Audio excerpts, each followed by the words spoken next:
This is Film Wednesday, where we break down the Cleveland Browns' 10 most insightful plays from last weekend. With two safeties deep pre-snap, Baker initially reads this as man-to-man coverage, which is given away by the motion right here, with cover 2 over the top. However, even prior to the snap, you can see Fitzpatrick start to sneak down to play what's called robber coverage. So instead of playing that deep half that Baker thought he was in, he's now covering the deep middle. As you can see, Baker doesn't even look post-snap where the safeties are. He basically throws this ball blind to Austin Hooper, assuming that it's man-to-man coverage with nobody underneath. This is a pretty basic mistake that you don't expect to see from a quarterback in year 3.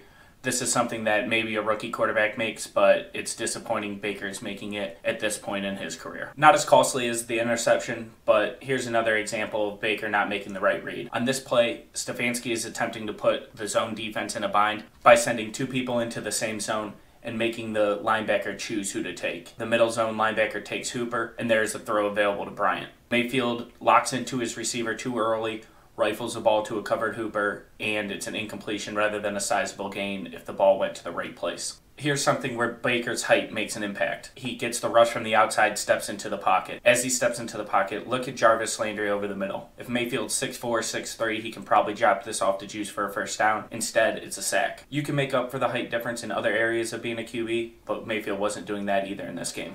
Early in the season, the Browns used rollouts to help Baker get out of the pocket and create clean throwing lanes. Pittsburgh clearly studied that over the course of this week and wasn't letting that shit happen early in this contest. This play shows them taking away the boot action before it's even ran. As you can see, the linebacker comes out to stop Baker on the rollout rather than attacking the run, preventing the Browns from running this rollout action later in the game.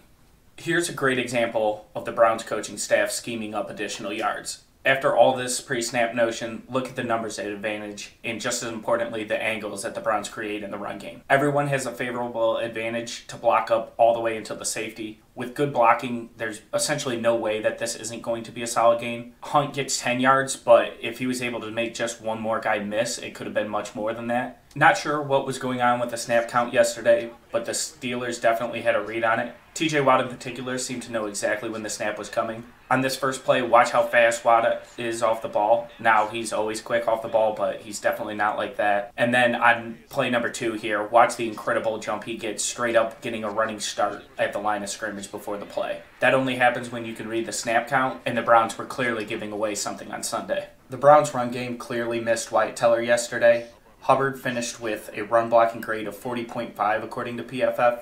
Here's a prime example of him getting torched by the Steelers, causing a tackle for loss. If Teller is in there, it's very unlikely that play happens. Malcolm Smith has been the Browns' best linebacker this season. He has a second highest rated PFF grade of all defenders on the team behind only Myles Garrett. On this play, he's the only player to sniff out the screen. He takes on a block, picks up a holding penalty, and still forces the ball carrier out of bounds.